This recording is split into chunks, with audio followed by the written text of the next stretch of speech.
He never came home that night, and I remember every sound of that empty house. My name is Brianna, and this is the story of how I waited for a man who never walked back through the door. I can still see the clock on the wall, red numbers glowing, moving from 8 p.m. to midnight like it was cutting my heart. The rain hit the window, the TV was on with no sound, and his dinner was getting cold on the table. I kept looking at the door like it would feel my eyes and open by itself. His name was Caleb, and he always said, "I will be home, I promise." That night, his promise sat next to me like a ghost. I checked my phone again and again, but there were no new messages, no calls, no little typing. From him, I walked around the living room with my phone in my hand, like if I moved enough, the phone would ring.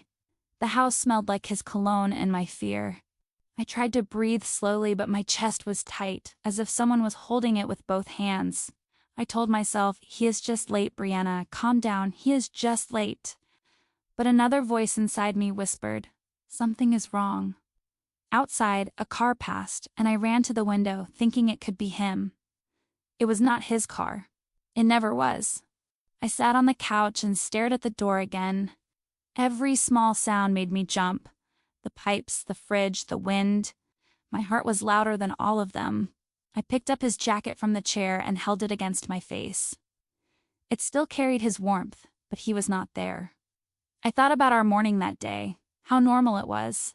He drank his coffee too fast, like always, and burned his tongue. We laughed when he opened his mouth and blew air, acting like a child. He kissed my forehead and said, "See you tonight, B." That simple word, tonight, became a knife in my memory. I replayed that scene again and again in my mind as I waited. I remembered his hand on the door handle, the way he looked back at me with that half smile. If I knew it could be the last time, I would have held him longer. I would have told him every single thing I kept for later. But I did not know, so I just said, "Drive safe." My phone finally lit up, and my heart jumped to my throat. It was not his name on the screen. It was a number I did not know. For a second, I thought maybe he lost his phone and was using another one to call me. I answered fast, almost dropping the phone from my shaking hands. A man's voice spoke my name, but it was not Caleb's voice. It was calm, too calm, like it was wrapped in cotton. "Is this Brianna?" he asked. "Yes," I said, my voice small and thin. "This is Officer Daniels," he replied, and the room suddenly felt colder. I pressed the phone harder against my ear, as if I could push time back with the pressure. He asked if I knew a man named Caleb Parker.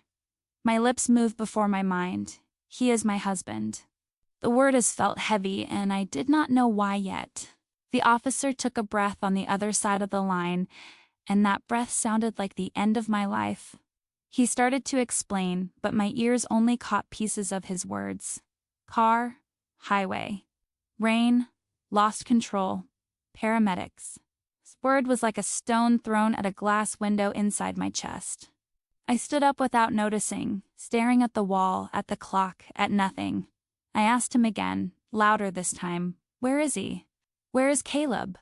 There was a short silence, and I could hear papers moving, a pen clicking. Then he said a sentence that broke the rest of my world. "I am so sorry, ma'am." He did not make it. The room started spinning, but I was standing in the same place. My hand slipped, and the phone nearly fell from my fingers. I wanted to scream, but no sound came out. My mouth opened, yet only air left, mixed with a shaking breath. I heard the officer asking if I was alone at home. His question sounded far away, like he was at the bottom of a well. I leaned on the table because my legs forgot how to hold me. He asked if someone could come be with me, a friend, a neighbor, anyone.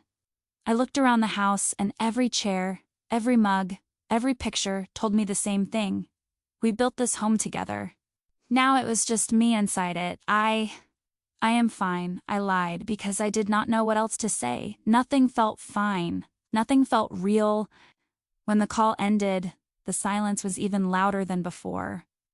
I stared at the black screen of my phone, waiting for it to light up again and say, "Sorry, wrong number." It stayed black. The clock moved from 1 minute to the next like it was walking over my heart.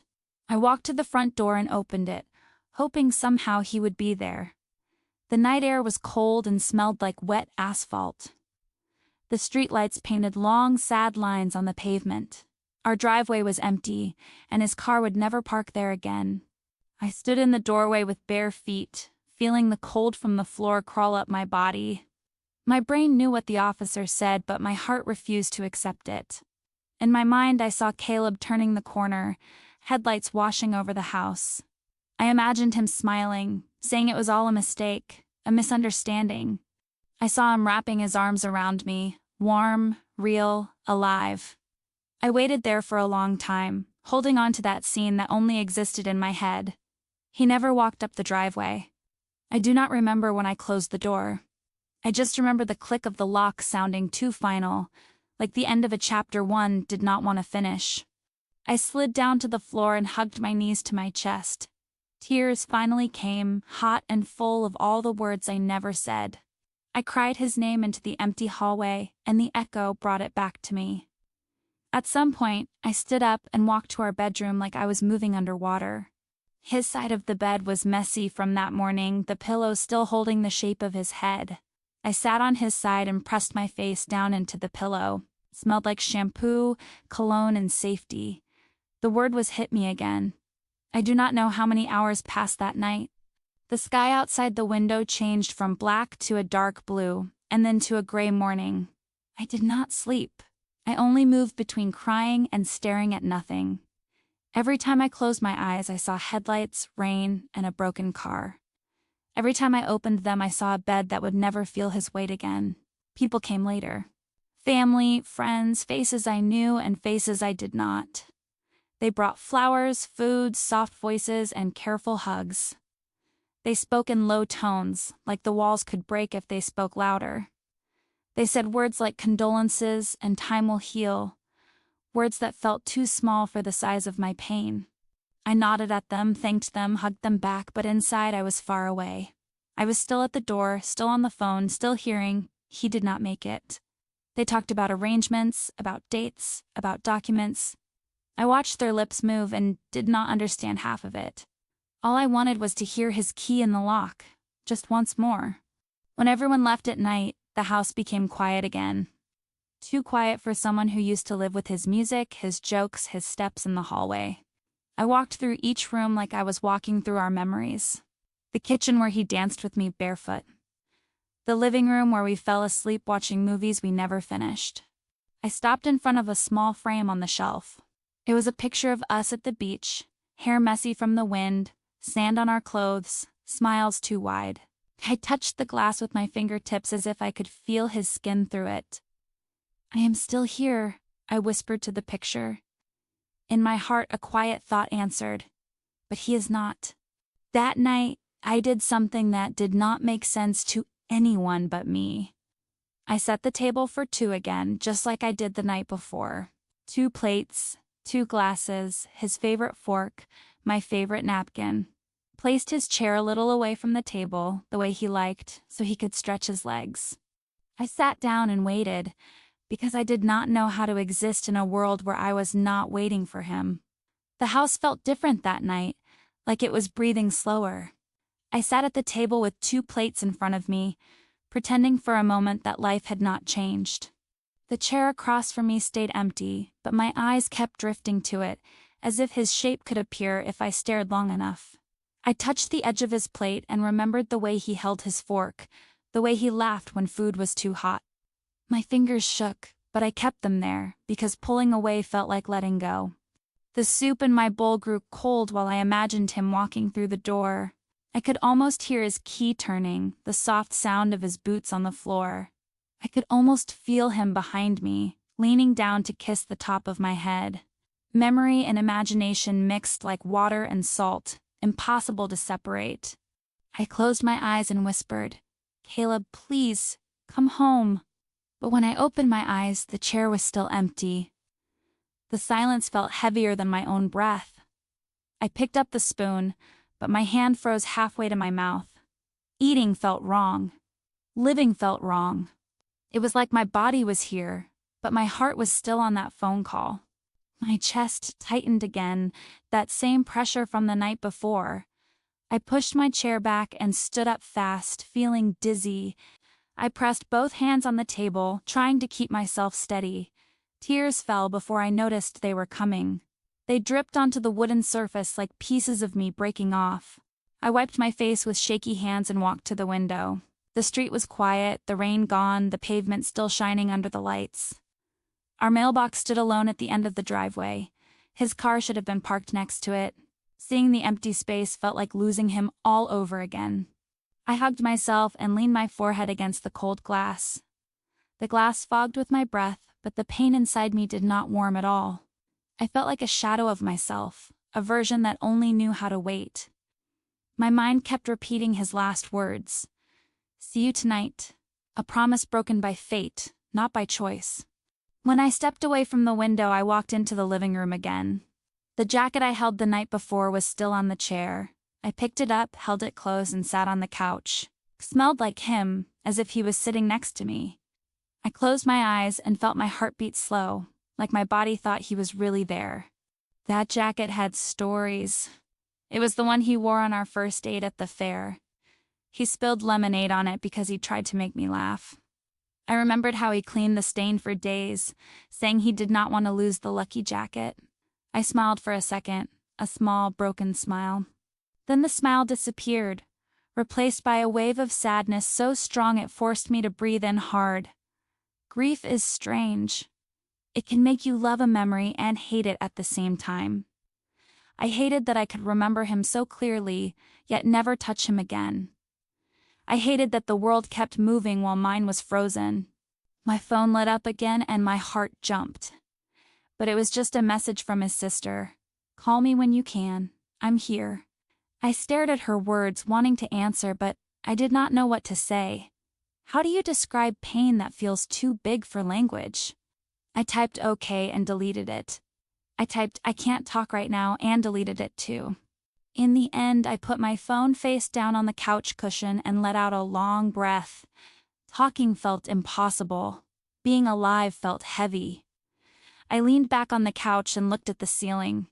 There were little cracks near the light, ones he always said he would fix next weekend. We had a list of things for next weekend. Now every weekend would come without him. My eyes burned again, and I felt tears sliding down into my hair. The house creaked softly, the way old houses do. But that night, every sound made me think he was walking in. I kept imagining his steps coming down the hallway, slow and tired. I kept imagining his voice saying, "B, I'm home." A sentence that would now only live in my mind. I pulled the blanket over my legs and hugged the jacket tighter. My tears slowed, but they did not stop. There was a deep ache in my stomach, a hollow place nothing could fill. Not food, not sleep, not time. It was the shape of him, missing.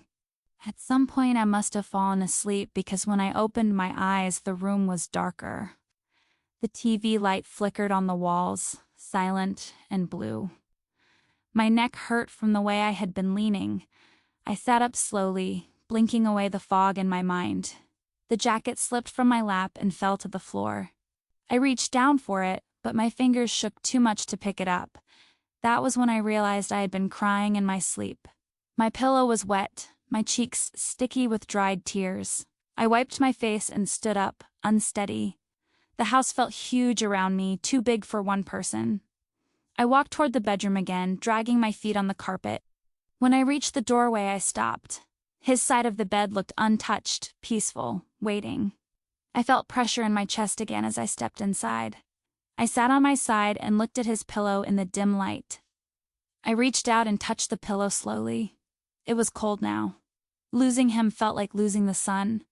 Every room in this house felt darker without him. Every breath felt heavier. I lay down and pulled the blanket up to my chin. My body was exhausted, but my mind kept moving through the same thoughts, the same memories, the same fear that this pain would never stop. I held my hands together and whispered, "Caleb, please don't leave me alone." But the night did not answer. And that was the moment I understood something that would stay with me for a long time. I was not just grieving the man who died. I was grieving the life we were supposed to have, the life I would now have to face without him. The morning after felt unreal, like I was walking inside a dream that refused to fade. Sunlight entered the room through the curtains, soft and gentle, but it felt wrong on my skin. Nothing should be gentle when your heart is broken. I sat up slowly, rubbing my eyes, trying to understand how the world could still look the same. Birds were singing outside, cars passing in the distance, life moving forward without asking if I was ready. I stood up and walked to the bathroom. The mirror showed a version of me I did not recognize. My eyes were swollen, red, tired, like I had cried oceans. I turned on the faucet and splashed water on my face, hoping it would wake me from the nightmare. But when I looked again, the same broken face stared back.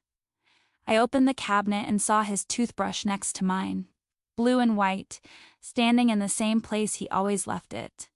I reached out and touched it with my fingertips, feeling tears rise again. Something so small held so much meaning. I closed the cabinet fast before the pressure in my chest became too much. In the kitchen, the table still had both plates from the night before.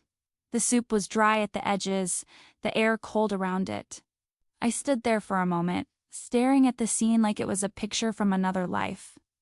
Then I slowly reached out and removed his plate first. It felt like betrayal, even though it was just a dish. I washed everything slowly, carefully, as if the water could erase the pain. But nothing inside me changed. I tried making coffee, but the smell reminded me of him too much. He loved strong coffee, the kind that filled the house with warmth. I turned off the machine before it finished brewing. When the doorbell rang, my whole body jumped. For 1 second, just one, I thought maybe everything was wrong. Maybe he was there, tired, cold, but alive. I wiped my hands fast and walked quickly to the door. But when I opened it, reality stood there. His sister, Olivia, with red eyes and trembling lips. She did not need to say his name. We fell into each other's arms like two people holding the same broken heart. Her tears soaked my shoulder while mine fell into her hair. We stood like that for a long time, breathing through the pain. When we finally sat on the couch, she held my hands tightly. Her fingers were cold, shaking slightly. "I can't believe this," she whispered, her voice cracking. "I saw him last week. He was smiling." I nodded slowly, tears filling my eyes again. "He left that morning like it was any other day," I said softly.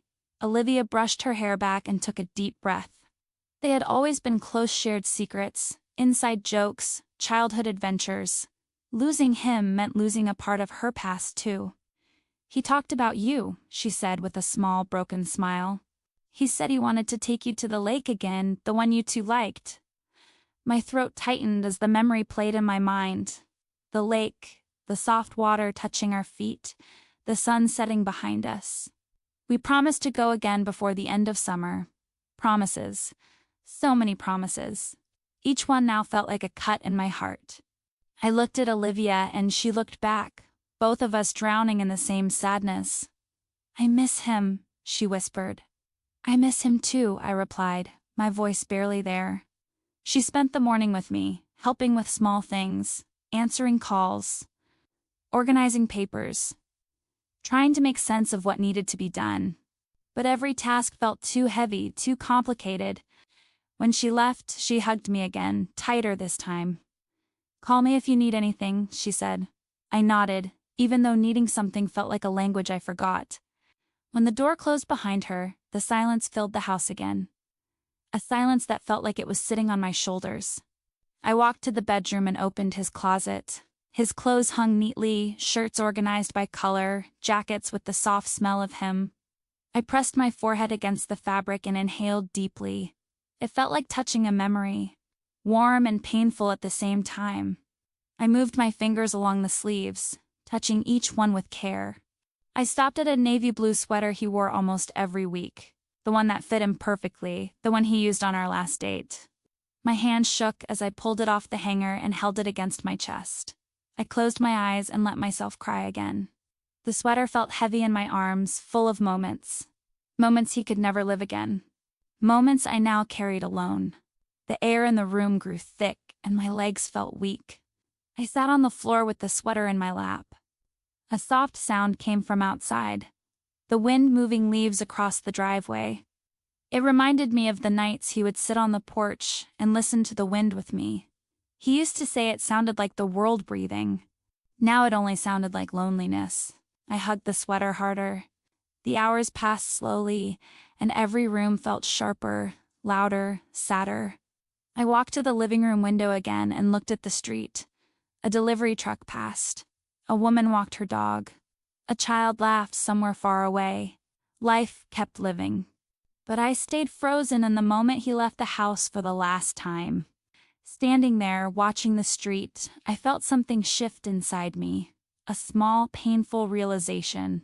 I was not only missing Caleb, I was waiting for him. And I did not know how to stop. Not yet.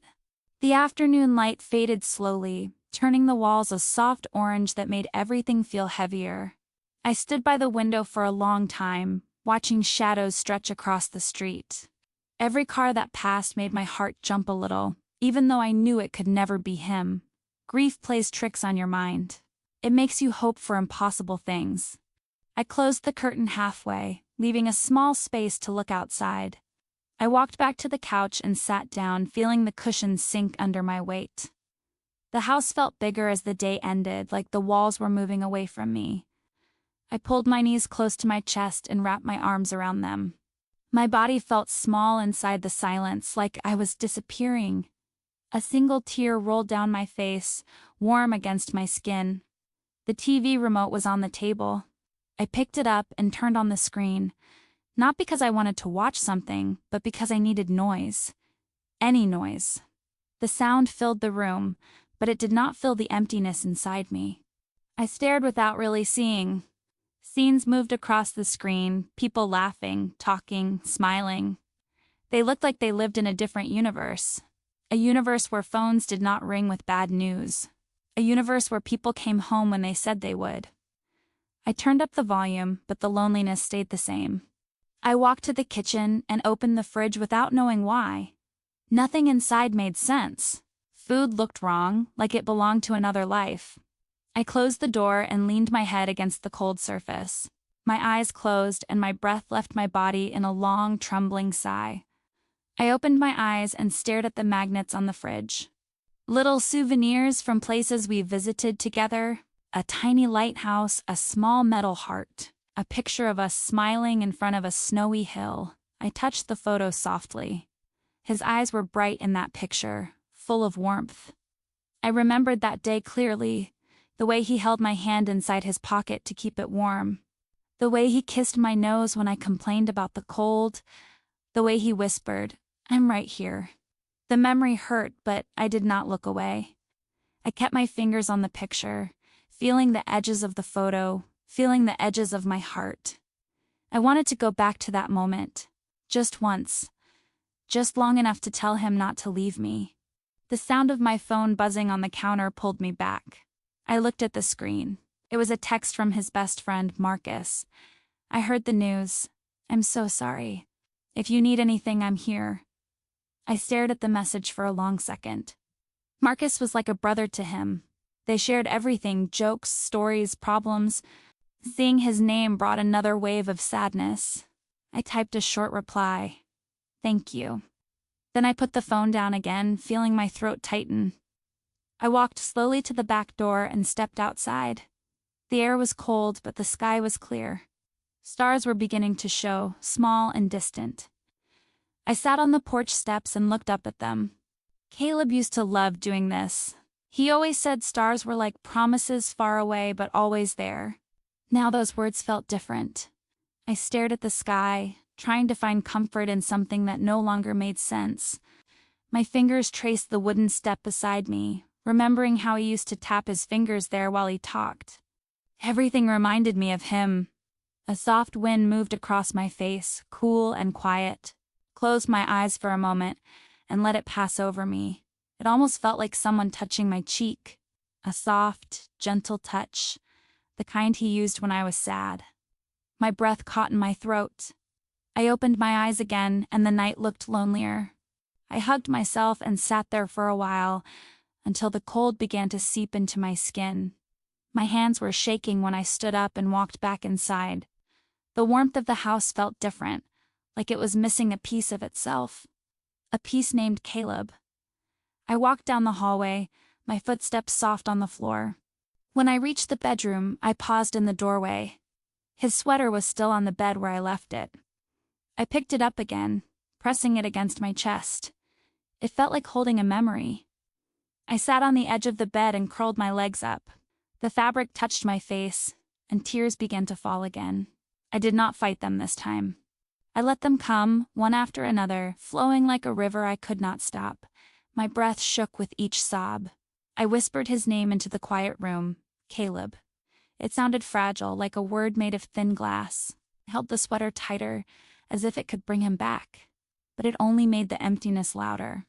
The night grew darker outside, and the hours passed slowly. I lay on my side, staring at his pillow. Every part of me felt heavy and tired. But my mind stayed awake, replaying everything. The day he left, the promise he made, the call I received, the silence that followed, and the truth I did not want to accept. He never came home, and I did not know how to stop waiting for him. The next morning arrived too fast, pulling me out of a sleep that felt more like a long, heavy blackout. The sunlight touched my face, warm and soft, but I turned away from it. Waking up meant remembering everything again. Remembering meant hurting again. I lay still for a moment, listening to the empty space around me. There was no sound of Caleb brushing his teeth in the bathroom, no sound of the shower running, no soft humming coming from the kitchen as he made breakfast, just silence. A silence that pressed against my chest like a weight. I pushed the blanket away and sat up slowly. My body felt weak, heavy, as if grief had settled into my bones. I rubbed my eyes and forced myself to stand. I walked through the hallway, touching the walls lightly with my fingertips. They felt cold under my skin. In the kitchen, the morning light fell across the floor. Dust floated in the air like tiny, slow-moving stars. I opened the window a little, letting fresh air in, even though it didn't make me feel any different. The house still felt too still, too quiet. I leaned on the counter and took a deep breath. I thought about calling someone Olivia, Marcus, my mom. But what would I say? How many times could a person repeat the same story before breaking again? I closed my eyes and whispered, I can't do this alone, even though no one was there to hear me.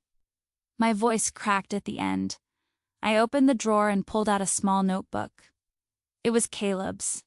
He used it to write thoughts, plans, ideas, little things he didn't want to forget. I held it gently, like it was something fragile. My fingers traced the cover slowly. I opened it. His handwriting was there on the first page, sharp, neat letters. He had written a list of things he wanted to do that month. Fix the porch. Plan a weekend trip with Bree. My breath caught in my throat. I turned the page.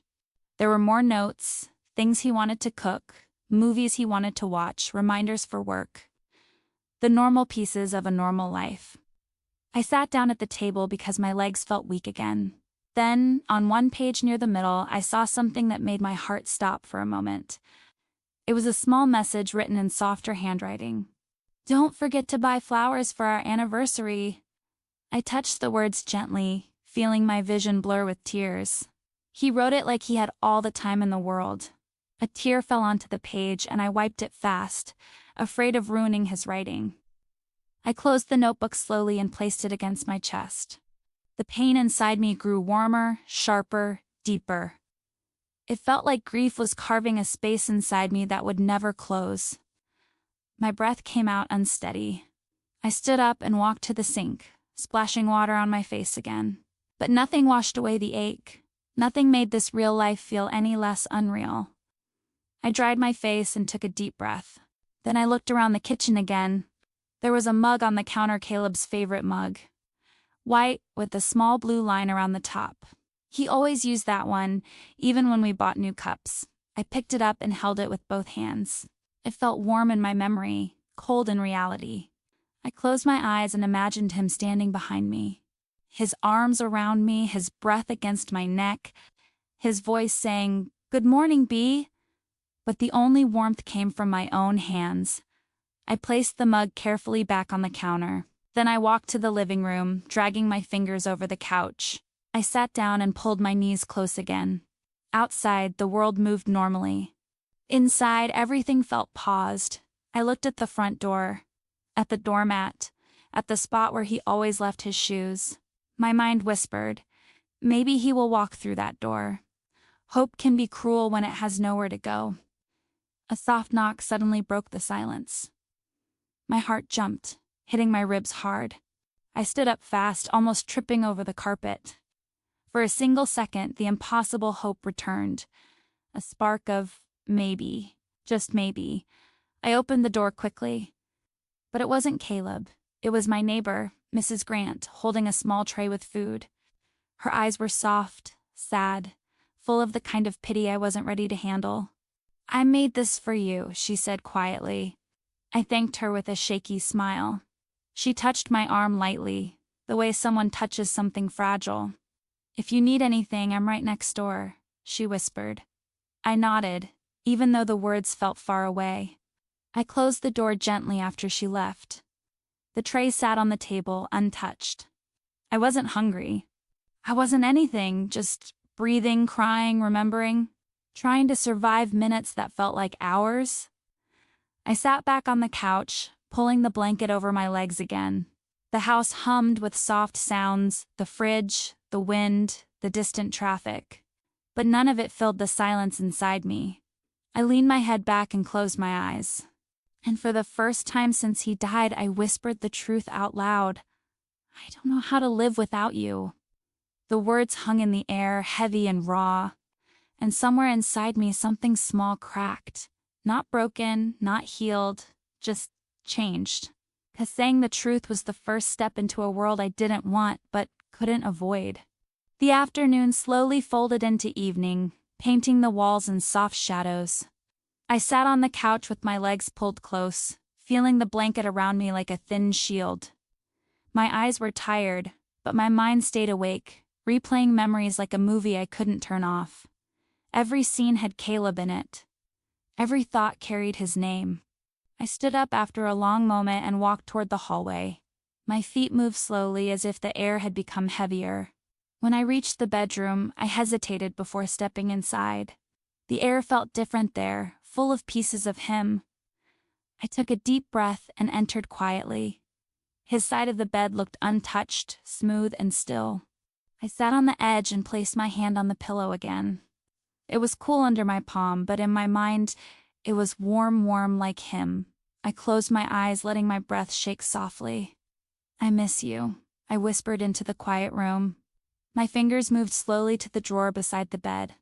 I opened it and saw his small things, his watch, his wallet, his keys, a few coins. Items that meant nothing to anyone else, but meant everything to me. I took the watch and held it in my hand. It was still ticking. The soft ticking filled the silence. Tick, tick, tick, time moving forward even when I wasn't. I placed it against my chest and closed my eyes again.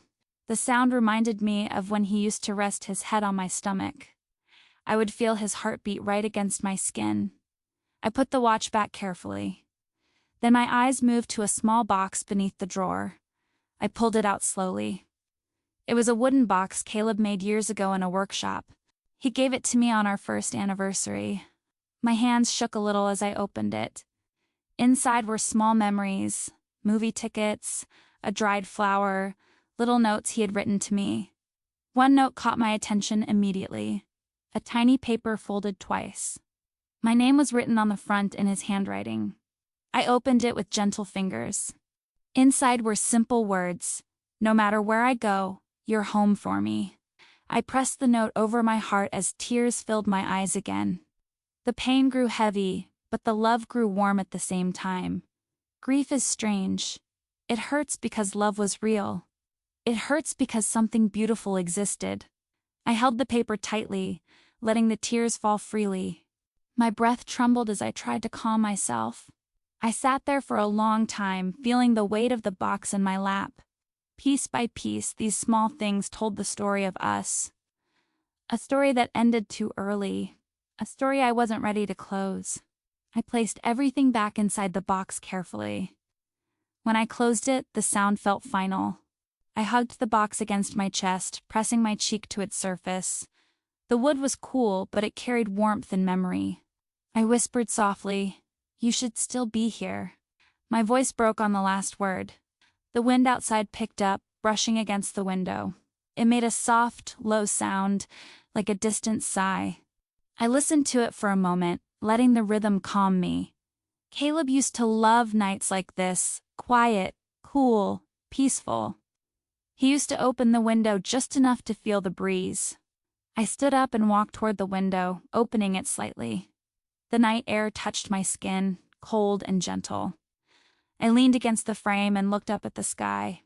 The clouds were slowly moving, revealing small patches of stars. They looked far away, but steady. I closed my eyes and took a deep breath, letting the air fill my lungs. For a moment, I felt like he was beside me. Not in body, just in the quiet feeling of someone you loved deeply. My heart ached, but it also remembered warmth. It remembered his touch, his voice, his laugh. I placed my hand over my chest, feeling the thump of my heartbeat. Slow, steady, painful. "I'm still here," I whispered to the night. "I don't know how, but I'm still here." The words felt like a small strength I didn't know I had. I closed the window gently and walked back into the room. I placed the wooden box on the nightstand, close to me. Then I lay on my side, pulling the blanket over my body. My eyes stared at the ceiling for a long time. Thoughts moved slowly, heavy but softer. I reached out toward his side of the bed and let my hand rest on the empty space. The sheets were cool, untouched. I imagined his hand reaching back toward mine. Just a simple touch. Just enough to make me believe he was still here. Tears gathered in my eyes again, blurry and warm. But they felt different this time. Less sharp, more soft. I closed my eyes and breathed in deeply. The room smelled like cotton, dust, and the memory of him. A mix that made my chest tighten and calm at the same time. "I loved you," I whispered before sleep slowly pulled me in, "and I'm still loving you." The darkness came gently, and for the first time in days, it did not feel terrifying. It felt like rest. The next morning, I woke up slowly, as if my body feared opening my eyes. For a moment, I lay still and listened. The house was quiet, but not as sharp as before. It was a softer silence, like a blanket instead of a blade. I turned onto my back and stared at the ceiling, letting my breath settle. The wooden box rested on the nightstand beside me. The sight of it made my chest tighten, but not as painfully as the day before. I reached out and touched the surface gently, letting my fingers glide across the wood. It felt warm from the sunlight coming through the window. I whispered, "Good morning," even though no one was there to hear it. When I stood up, my legs felt weak but steady enough to carry me forward. I walked into the bathroom, avoiding the mirror this time. I splashed water on my face and dried it with a towel, letting the cold sink into my skin. It woke me up gently, without pushing me too hard. I took a deep breath before leaving the room. In the hallway, I stopped in front of a picture on the wall. It showed Caleb and me at a park, laughing at something silly. His arm was around my shoulder, pulling me close. I touched the glass lightly, letting my finger follow the curve of his smile. "I hope you knew how much I loved you," I whispered. The kitchen felt different when I walked in. Not lighter, just less heavy. The mug he always used was still there on the counter. I picked it up slowly, holding it with both hands. Then, for the first time since he died, I filled it with water and washed it.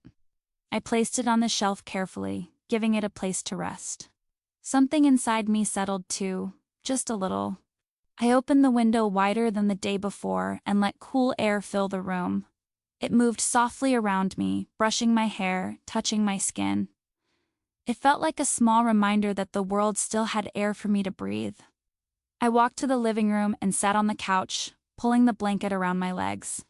The afternoon light made the dust in the air shine like tiny stars. I watched them move slowly, floating in the soft light. Time was passing even if I felt stuck. And that thought hurt, but it also warmed something inside me. My phone vibrated on the table. I reached for it, not expecting anything, but still hoping for a miracle. The screen showed a message from Marcus. Thinking about you today. If you want to talk, I'm here. I stared at the message for a few seconds before replying. Thank you. Just that. But it felt like a step small, quiet, but real. I placed the phone back on the table and leaned my head against the couch. The silence around me was gentle, not crushing. After a moment, I stood up and walked to the front door. I opened it slowly and stepped outside. The sky was bright, pale blue, clean after the rain. I sat on the porch steps and looked at the street. People walked by, cars moved, distant voices filled the air. Life was happening. Not mine, not yet, but life. I hugged my arms around myself and breathed in deeply. The air tasted fresh, cold, almost sweet. For the first time, it didn't hurt to breathe. I looked at the driveway, remembering how Caleb used to park his car crooked on purpose just to make me laugh. I smiled softly at the thought, a small smile, but real. It surprised me. It didn't erase the pain, but it softened it. I touched the step beside me, feeling the wood under my fingers. My heart whispered the same truth as before. He wasn't coming home, but another truth rose quietly beneath it, gentle as morning light. I was still here. And I didn't know how yet, but I would learn to live with both truths. After a long time outside, I stood up and walked back in. The house felt calmer, like it was breathing with me.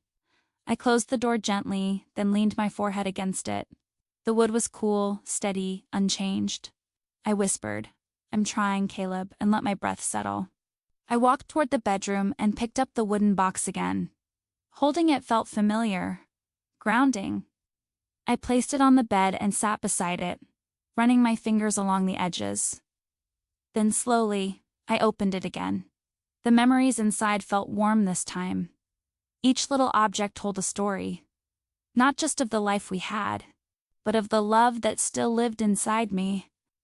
A love strong enough to hurt, but also strong enough to hold me up. I touched the note again, reading the words he wrote. "You're home for me." I pressed the paper to my heart. "I hope I was home for you too," I whispered. The words were soft, heavy, full of truth. I closed the box gently, letting my hands rest on top of it. For the first time since he died, I didn't feel like the world was ending. It still hurt deep, sharp, steady. But the pain wasn't the whole world anymore.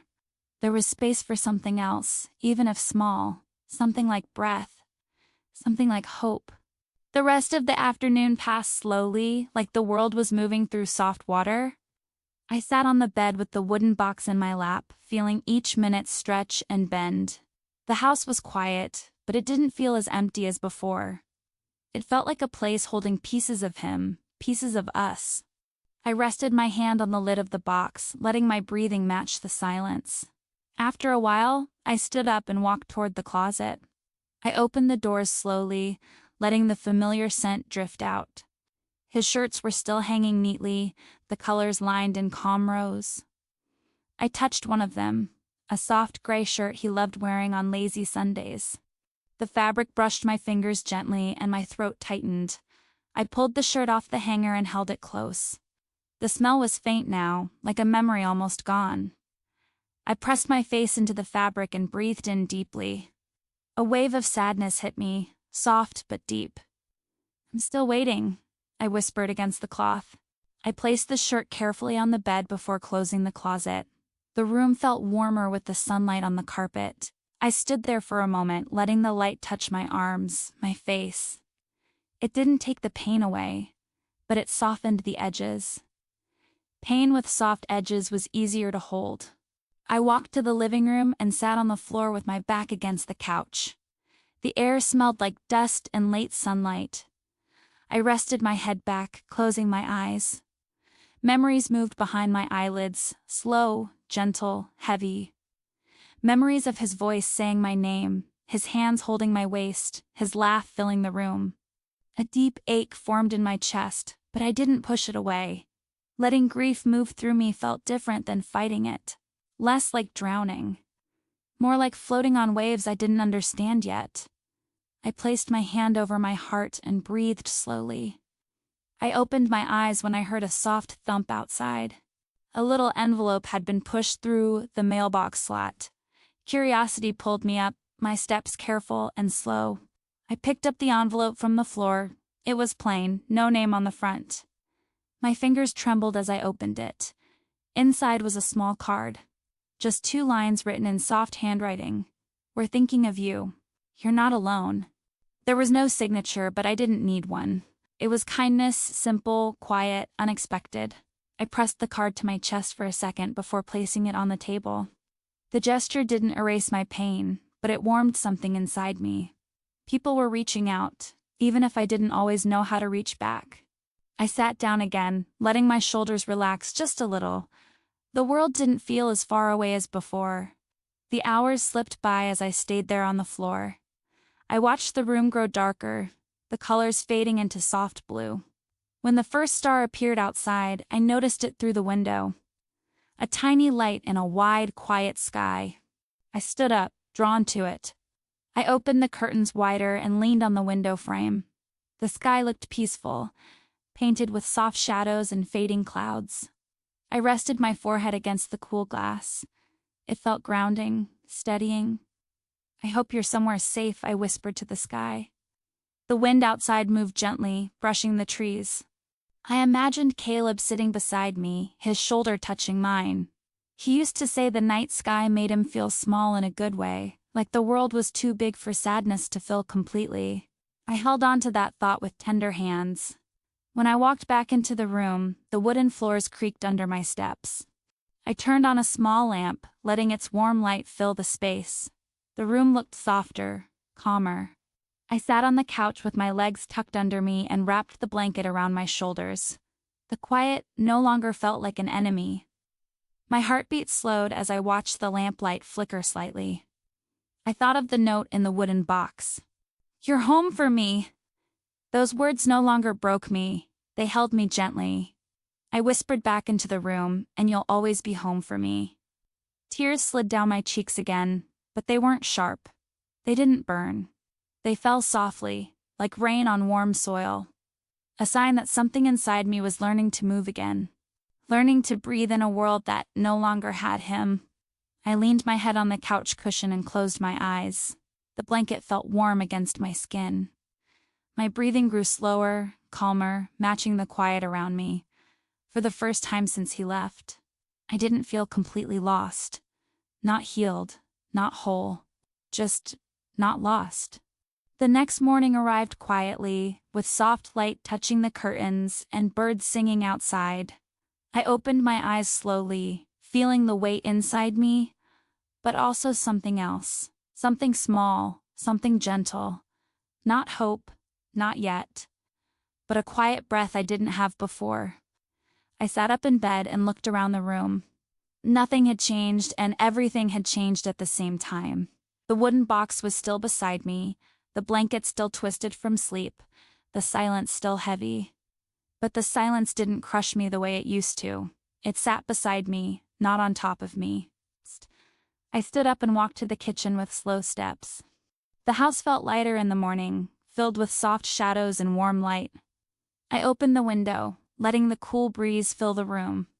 For a moment, I closed my eyes and let the air brush my face. It felt like a small promise that life was still happening around me. I made myself a cup of warm tea. Not coffee. Coffee still belonged to Caleb in my mind. Tea was gentle, quiet, something I could hold without shaking.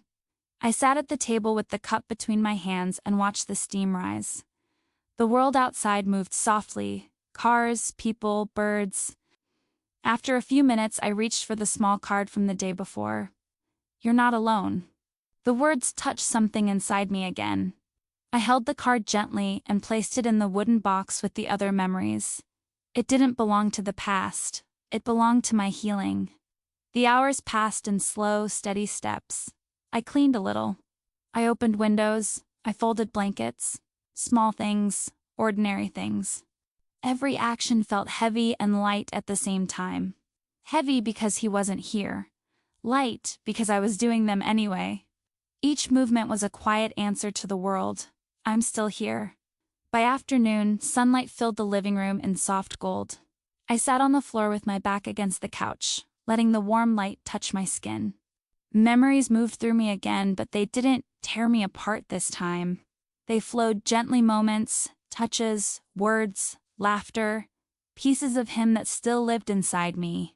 Suddenly, my phone buzzed. I reached for it slowly.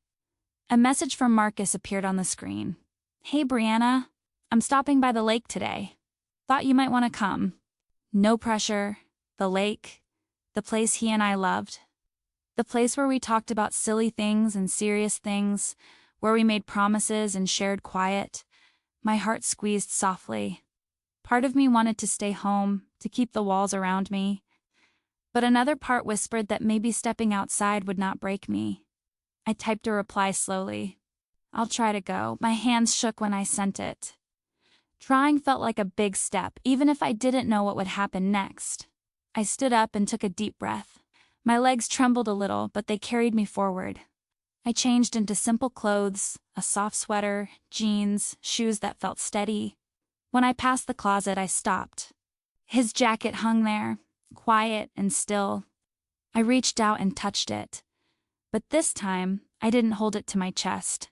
I just let my fingers rest on the fabric for a moment, breathing through the ache.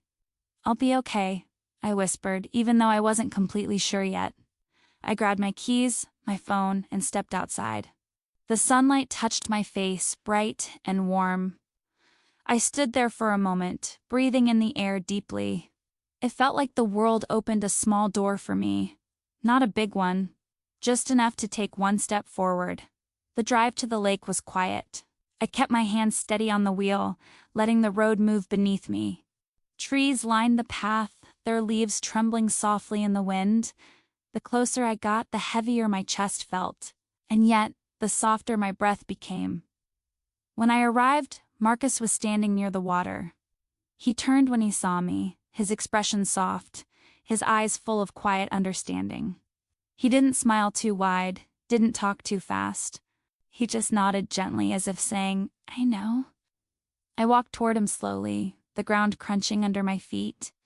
The lake reflected the sky calm, clear, endless. Caleb used to say it looked like a place where the world breathed. I stood at the edge of the water, feeling the breeze on my face. It carried the scent of leaves, soil, and distant memories.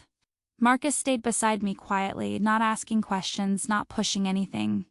After a long moment, I whispered, "He loved this place." Marcus nodded. He did. And he talked about you every time we came here. A soft ache moved through me, but it didn't break me. It felt gentle, like love instead of loss. I let the silence sit between us, filled with memories instead of pain. The water moved softly, catching the light. I closed my eyes and breathed in deeply. The air felt different out here, open, wide, kind. Somewhere inside me, something small and warm flickered. Not hope, not yet, but the beginning of something that might grow into it. I whispered into the wind, not expecting an answer. I'm still waiting, but I'm learning how to breathe. And in that moment, the world felt just a little less heavy. The wind moved softly across the lake, touching the surface like a gentle hand. I stood there with my eyes closed, letting the sound of the water settle inside me. It felt like the world was breathing again, slow and steady. For the first time in a long time, I felt myself breathing with it, not without pain, but without breaking. When I opened my eyes, the sky had turned a shade of soft orange. The sun was beginning to set, painting the lake in warm colors. Caleb loved sunsets. He said they reminded him that endings could be beautiful too. I never understood that until now. Marcus stood quietly beside me. He didn't try to fill the silence. He just stayed there, present, steady, like someone holding a lamp in a dark room. "I'm glad you came," he said softly. I nodded. "Me too." We walked a little along the edge of the water. My feet brushed against small stones and wet soil. The air felt cool on my skin but not cold. Every step felt like a slow, careful return to something I had forgotten myself. Not the old version, not the broken one, just the one who was still breathing. At one point, Marcus stopped and looked at the water. "He would hate seeing you so hurt," he said quietly. I felt my breath catch for a second. It wasn't a painful catch, it was a warm one. A reminder that Caleb's love didn't disappear just because he was gone. "I know," I whispered. The truth settled in my voice softly. "He always wanted me to be okay." Marcus nodded. "He loved you. Really loved you." Tears filled my eyes, but they didn't burn. We stood there for a long time, watching the sun sink lower. The colors shifted from orange to pink to a soft purple. The lake reflected every shade, every moment. And for a second, I imagined Caleb standing behind me, hands in his pockets, smiling. Not sad, not gone, just smiling, proud. I blinked, and the image faded gently, but the warmth stayed. A warmth that didn't feel like grief anymore. A warmth that felt like memory, love, and quiet acceptance. Something tender, something true. Marcus placed his hands in his pockets and glanced toward me. "You don't have to rush anything," he said softly. "Grief doesn't follow a map. It just moves, slow or fast, and you move with it." I nodded, wiping my cheek with the back of my hand. "I'm learning," I said. "One breath at a time." We walked back toward the cars as the sky darkened. The air felt cooler now, carrying the smell of night. Each step felt steady, strong, like my legs remembered they could hold me. When we reached the parking lot, Marcus stopped. "If you ever want company, even if it's just to sit in silence, call me."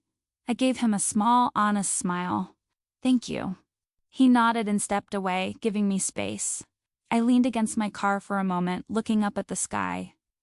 A few stars were already visible, tiny, brave lights in a wide, dark world. I whispered softly, "Caleb, I miss you. I'll always miss you." My voice trembled, but it didn't fall apart. "And I'll always love you. But I think I can learn to live again." The wind brushed against me, cool and soft, like a quiet answer.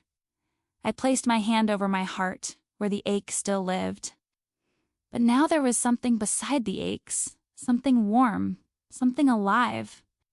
A small seed of peace planted in the middle of the pain. Not a goodbye, just a beginning. I opened the car door and sat inside, breathing deeply. I didn't start the engine right away. I just sat there, letting the night wrap around me gently. The lake behind me, the sky above me, and the memory of him inside me. All of it together, not tearing me apart, but holding me still. When I finally turned the key, the sound of the engine felt steady. The road opened ahead of me, quiet and long. I drove slowly, letting the world move past me, letting the night guide me home.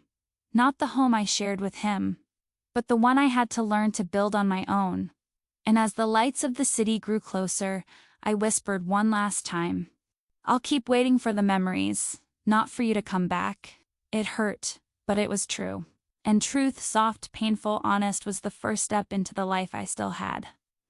The night welcomed me home, and for the first time since he left. I walked inside not as someone shattered, but as someone learning how to heal.